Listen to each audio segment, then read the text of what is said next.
Welcome to Welcome to Two Old Farts Extras. Stuff you've been missing because you're too Unmute. lazy to listen or watch our show.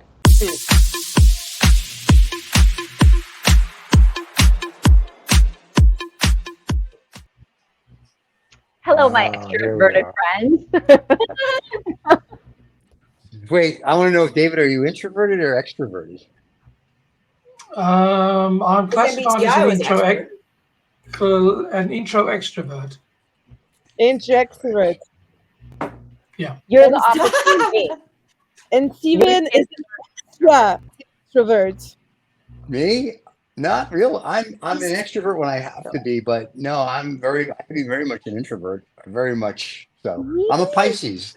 Oh yeah, like I listen, Oh, you are when I too? have to yeah, when I have to be on, I'm on.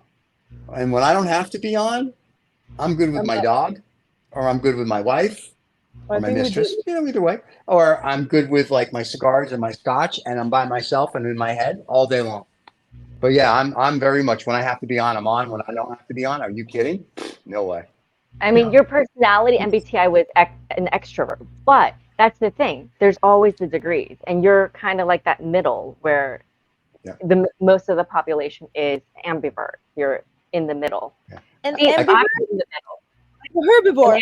Oh, middle. Like every Thanksgiving, we have a big party where I have to be on. It's come as your favorite nude pilgrim party. So you have to be outgoing when people come to that party because they all just wear hats. Think about it, Vicky. Anyway, Oh, okay. so it's I'm like, yeah, well, how do I know you're a what? pilgrim? Yeah, got it. Okay, but I'm here till Thursday. Tip the wait staff. So when I have to be on, I'm on.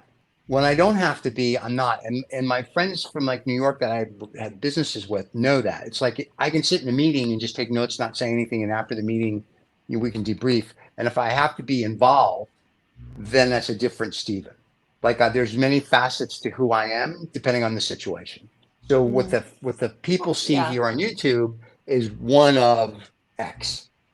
So because I have to be on, I just can't sit here and go Yeah. like this, right? You can't Right. do that. I have to be on. I have to Exactly. talk. Same with us. Like there wouldn't be much of a show if we just. Yeah, right. If we all just sat here and looked at each other, so it wouldn't go over I well. think this is the thing about YouTube. YouTube is a great platform for a lot of introverts because yes, you're out there, you're talking, but you're not. You're talking to like us, just a small group of people you're comfortable with, Right. or you're talking to an audience that you don't actually see.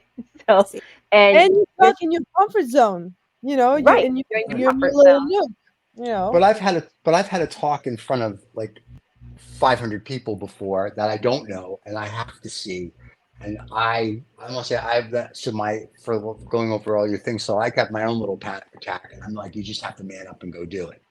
So I don't have the luxury sometimes to sit there and someone's like, you're gonna go talk in front of these people. I just like you go do it. Like when I was a kid, and this is much different than I think how you guys, except David, were brought up. Of course, the castle Rapunzel over here. When we were kids, our parents just literally threw you in the deep end of the pool with sharks and said, if you get out, you survived, and that's it. It was that cut and dry. And someone said the other day, remember when we were kids, the news would say it's 10 o'clock. Do you know where your kids are? Yeah, because they forgot they had kids. They were out playing and doing. So we grew up in a different time where you had to go out. There wasn't 800 television channels. There wasn't social media. Like if I wanted to go do something, I had to go get on my bike or go play with my friends. No, but I was the same for me. Easy there. I mean, I was raised the same way. My grandfather actually threw me out of the boat to teach me how to swim. My mom was horrified, and if I had to go get get on my bike, and that was over Niagara Falls. So yeah, but no, I understand. That's not my point of it. Is though, like if you're Rachel's age or Vicky's age or even your age, right? You guys grew up in. How old are you girls? What? Vicky, Rachel. Can I ask you?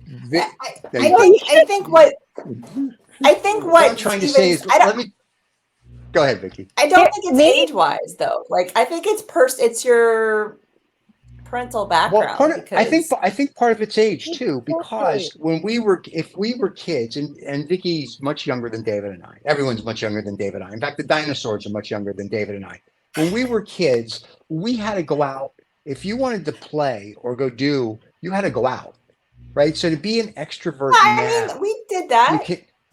but to be an extrovert, we didn't have cell now, though, phones and stuff. We had a bike, and they said when it's dark, come home. Okay, Vicky, we had 10 cents or 25 cents in our pocket for a payphone. So there's a difference, right? So I remember Superman running into a phone booth and stripping naked, which is very cool when it was Superwoman. But my point is that we had to go do things. We couldn't sit home and be an extrovert because you can read, I could play chess, I could play with the dog. But at some point, my parents would be like, "Go outside, the sun is out. Go do this." So you had to be Your parents in our were generation home? expert. Sorry. No, I mean the maid. So I'm talking on the Rachel weekends. will speak for the latchkey generation because Yeah. here's a key. But I'm just saying. So yeah. Like all the time. I mean, I was always out. I mean, they used to have, there used to be, there was a time you had to be in, and that was it. You know, come out When it got dark, do your homework and get out. And when I got grounded, I climbed out of the window. Broke the drain pipe. All right, Harry Potter.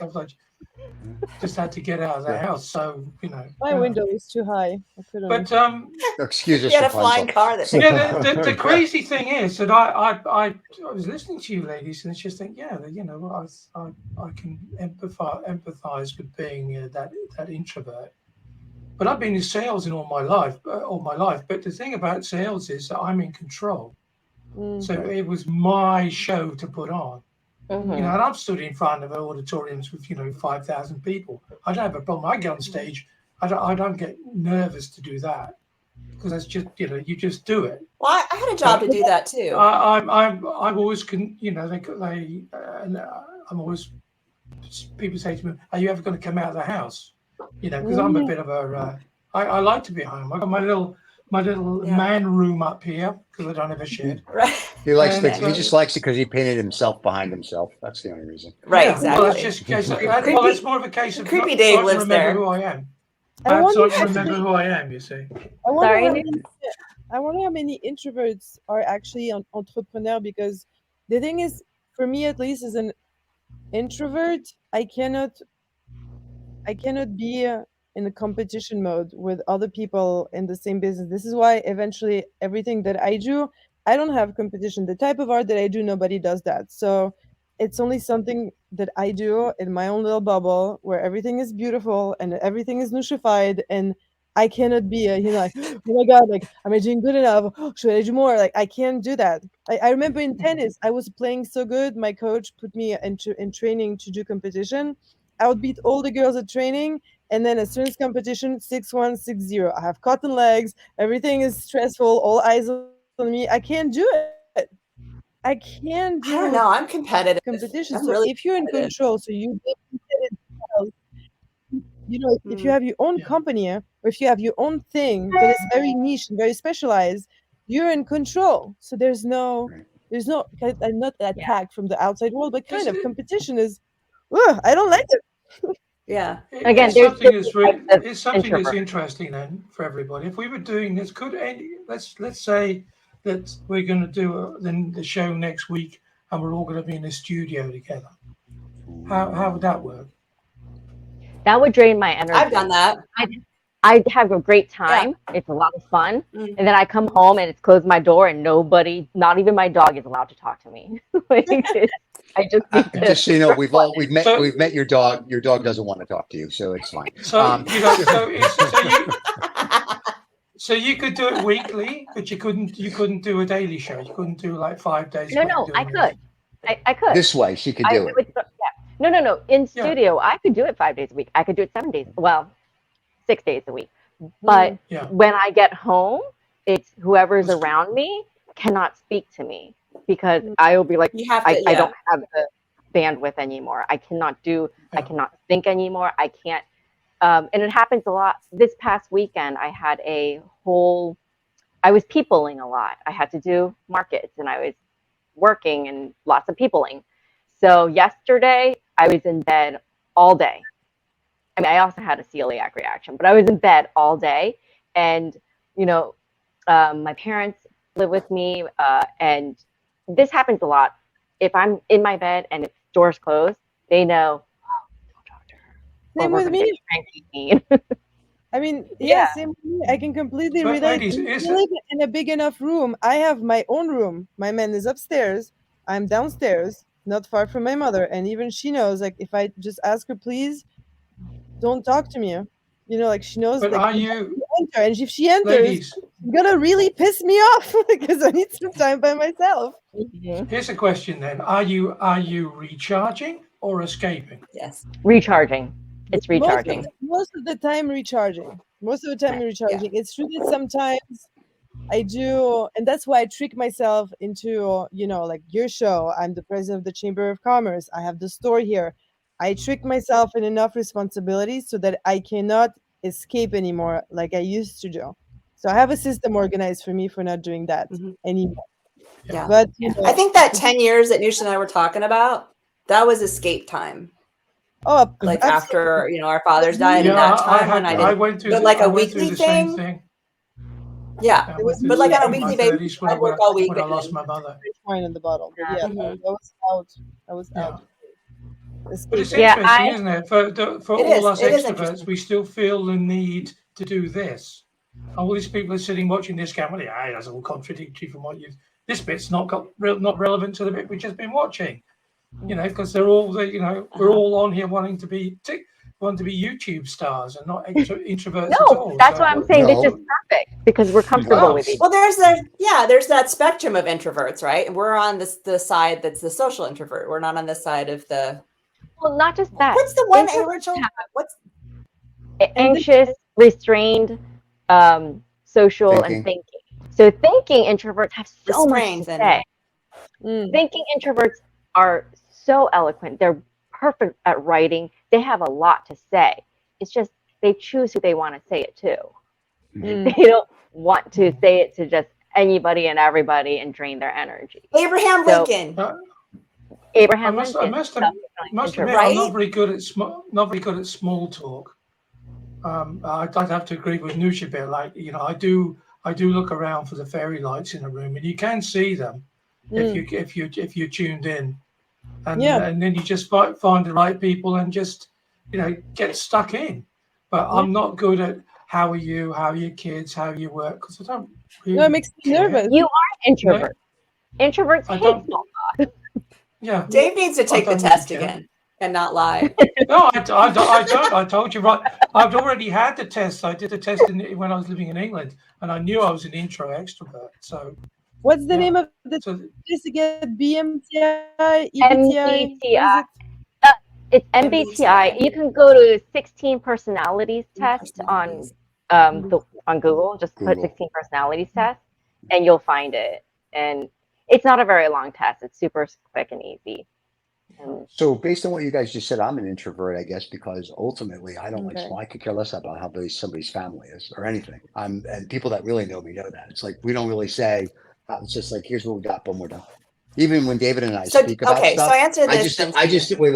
I just assume Annette's okay. He just assumes Cheryl's okay, and we just talk business. And that's it. Like there's not, you know, it's just boom, boom, boom, boom, boom, and we joke, and we goof, yeah, but and it's then we're not done. like I don't care about Cheryl. No, And about I how agree. things are. Yeah. And vice But it's versa. like we both assume that they're either each other's partners are fine. If they weren't, someone would say something, and then we'd have a discussion. But nobody. And it's really funny because Annette will say to me, "Well, how's Steve? How's Cheryl and everything?" I don't know.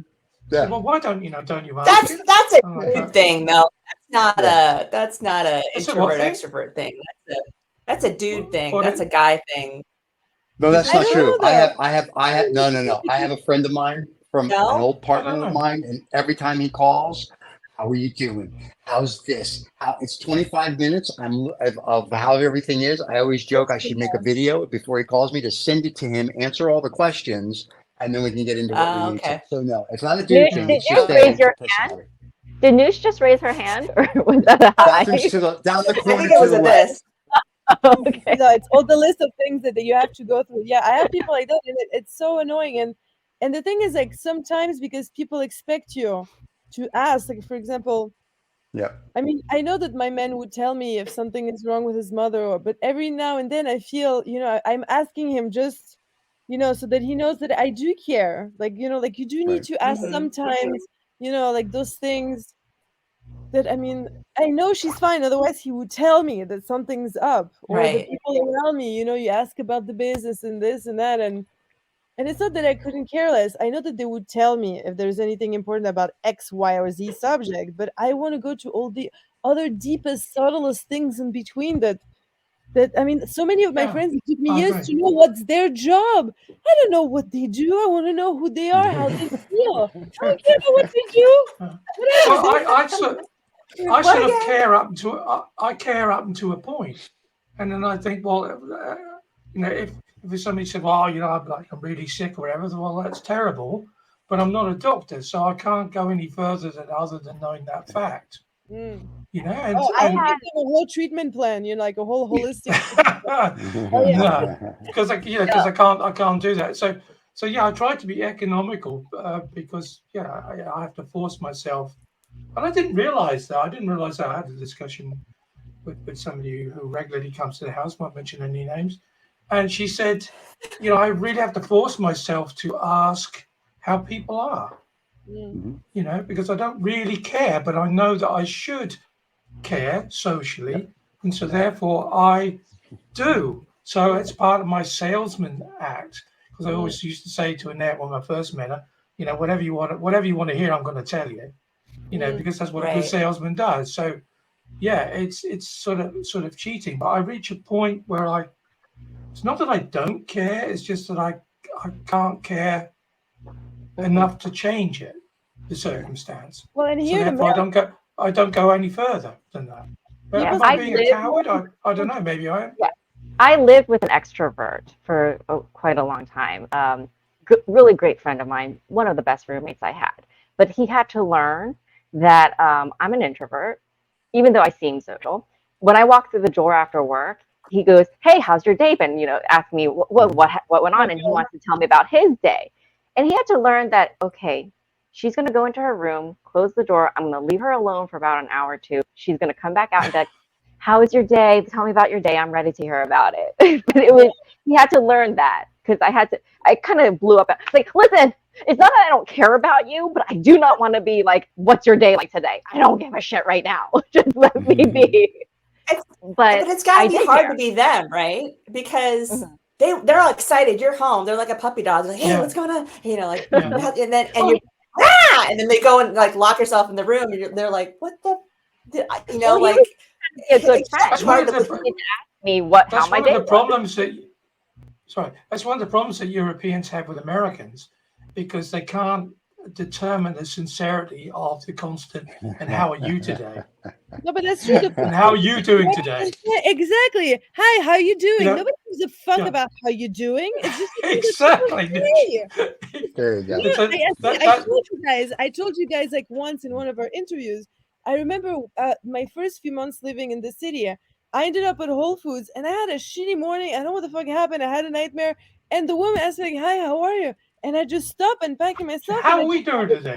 How are you doing today? I don't know what happened. I didn't sleep well. Everything is off. Like nothing is working out today. I don't know. I think maybe I'm just gonna go have a tea and cancel the rest of my day. And I have basically her melting in front of me. And then I turn around and all the queue is looking at me like, "What the fuck is she talking about? Nobody gives a fuck about how you are. You move along." They just want you to say, "Fine, thanks, good." You okay? Right. They don't really. Yeah, but nobody cares when they ask the question, which means that I mean, just to be sincere in this country is already a hard thing to do, because the first thing that you say is, "Hi, how are you?" and you don't care. I won't ask people how they're doing unless I actually want to know how they're doing. So if I ask, "Oh, how are you?"